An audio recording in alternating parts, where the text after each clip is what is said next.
ಭಯ ತಿಳಿತನಕ ಏನಾಗ್ಬೋದು ಏನಿಲ್ಲ ಗೊತ್ತಿಲ್ಲ, ಇನ್ನೂ ಏನಾಗ್ತದೆ ಗೊತ್ತಿಲ್ಲ. ಅವ್ರಿಗೆ ಸೆಕ್ಯೂರಿಟಿ ಕೊಟ್ಟದೆ. ಈಗ ನಾ ಹೇಳೋ ಉದ್ದೇಶ ಇಷ್ಟೇ, ಈ ಸಂದರ್ಭದಲ್ಲಿ ಈ ಮೂಮೆಂಟ ಈ ದೇಶದ ಅರ್ಥವ್ಯವಸ್ಥೆಯನ್ನು, ಈ ದೇಶದ ಶಿಕ್ಷಣ ವ್ಯವಸ್ಥೆಯನ್ನು, ಈ ದೇಶದ ಸಾಮಾಜಿಕ ವ್ಯವಸ್ಥೆಯನ್ನು ಎತ್ತಿ ತೋರಿಸುವಂಥದ್ದಾಗಿದೆ. ಇವತ್ತು ಯಂಗ್ ಜನ್ರೇಷನ್ ಎದ್ದು ನಿಂತಿದ್ದಾರೆ, ಜನ್ ಜಿ ಅಂತೇಳಿ.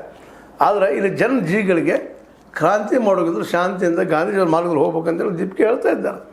ಅದೆಲ್ಲ ಹೇಳಿ, ಆದರೆ ಕೇವಲ ದೇವೇಂದ್ರ ಪ್ರಧಾನರ ರಾಜೀನಾಮೆ ತೊಗೊಂಡ್ರೆ ಈ ಮೂಮೆಂಟ್ ಮುಗೀತದ. ಈ ಮೂಮೆಂಟ್ ಮುಗೀತದ.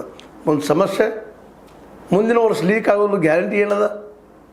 ಮುಂದಿನ ಎಕ್ಸಾಮು ಲೀಕ್ ಆಗೋದಿಲ್ಲ, ಹೊರಗೆ ಬರೋದಿಲ್ಲ, ಪೇಪರ್ ಲೀಕ್ ಆಗೋ ಜೊತೆಗೆ ಎಕ್ಸಾಮ್ ಅಂದರೆ ಶಿಕ್ಷಣ ಪದ್ಧತಿ ಏನು ಇದೇ ರೀತಿ ಮುಂದುವರಿಯುವಂಥದ್ದು. ಮೂಲಭೂತವಾಗಿ ಶಿಕ್ಷಣ ವ್ಯವಸ್ಥೆ ಮುಂದುವರೆದು ತಪ್ಪದ, ಅಲ್ಲಿ ಚೇಂಜ್ ಮಾಡ್ಬೇಕಂತ ಅನಿವಾರ್ಯತೆ ಅದ. ಇವತ್ತು ನೋಡಿರಿ, ಪಂಜಾಬ್ದಲ್ಲಿ ಕೇಜ್ರಿವಾಲ್ ಮಾಡಿ ತೋರಿಸಿದ್ದಾರೆ. 1ರಿಂದ 12ನೇವರೆಗೆ ಫ್ರೀ ಎಜುಕೇಷನ್ ಕಣ್ಣಿಗೆ ಕಾಣ್ತಾ ಇದ್ದಾರೆ. ಡೆಲ್ಲಿಯಲ್ಲಿ ಮಾಡಿದ್ರು ಅವರು, ಅದನ್ನಲ್ಲಿ ಪ್ರಯೋಗ ಮಾಡ್ತಾ ಇದ್ದಾರೆ. ಹಾಗಾದರೂ ಮೋದಿಯವರು ಏನಾದರೂ ಮಾಡಲಿಕ್ಕೆ ಸಾಧ್ಯದನ? ಆ ದಿಶೆಯಲ್ಲಿ ಬೇಸಿಕ್ ಶಿಕ್ಷಣ ಒಂದಲ್ಲ, ಎಲ್ಲ ಕ್ಷೇತ್ರಗಳಲ್ಲಿ ರೈತರಿಗೂ ಸಹಿತ ಇವೆಲ್ಲ ಇವತ್ತು ಮೂಮೆಂಟ್ ಆಗಿದೆ. ಆರ್ಥಿಕವಾಗಿ ಪೂರ್ತಿ ದಿವಾಳಿ ಆಗಿರುವಂಥ ಈ ಸನ್ನಿವೇಶದಲ್ಲೇ ಅದಕ್ಕಾಗಿ ಅಂಬೇಡ್ಕರ್ ಅವರು ಹೇಳ್ತಾ ಇದ್ದಾರೆ. ಅಂಬೇಡ್ಕರ್ ಅಂದರೆ ಪ್ರಕಾಶ್ ಅಂಬೇಡ್ಕರ್ ಅವರ ಮೊಮ್ಮಗ, ಅಂಬೇಡ್ಕರ್ ಅವರ ಮೊಮ್ಮಗ ಭೀಮ್ರಾವ್ ಅವ್ರ ಮೊಮ್ಮಗ ಪ್ರಕಾಶ್ ಅಂಬೇಡ್ಕರ್ ಹೇಳ್ತಾರೆ, ಇಲ್ಲ ಇಡೀ ವ್ಯವಸ್ಥೆ ಪ್ರಶ್ನೆ ಮಾಡಬೇಕಾಗ್ಯದ, ವ್ಯವಸ್ಥೆ ಬದಲು ಮಾಡಬೇಕಾಗಿದೆ ರೀ. ಆ ಪ್ರಶ್ನೆ ಮಾಡಬೇಕು, ಮಾರ್ಗದರ್ಶನ ಬೇಕು. ಇದಕ್ಕೆ ಜನರಲ್ಲೇ ಮಕ್ಕಳಲ್ಲೇ ಅಸಮಾಧಾನ, ಅಸಂತೋಷ ಅದ.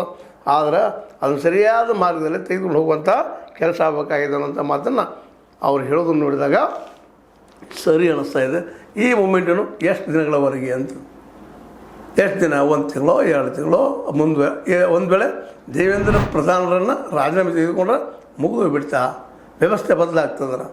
ಇವೆಲ್ಲ ದಿಶೆಯಲ್ಲಿ ಚಿಂತನೆ ಮಾಡಿ ಇದು ಒಂದು ಶಾಶ್ವತ ಪರಿಹಾರ ಹುಡುಕುವಂಥ ಕೆಲಸ ಇವತ್ತಿನ ಈ ವಿರೋಧ ಪಕ್ಷಗಳಿಗೆ, ಜೊತೆಗೆ ಈ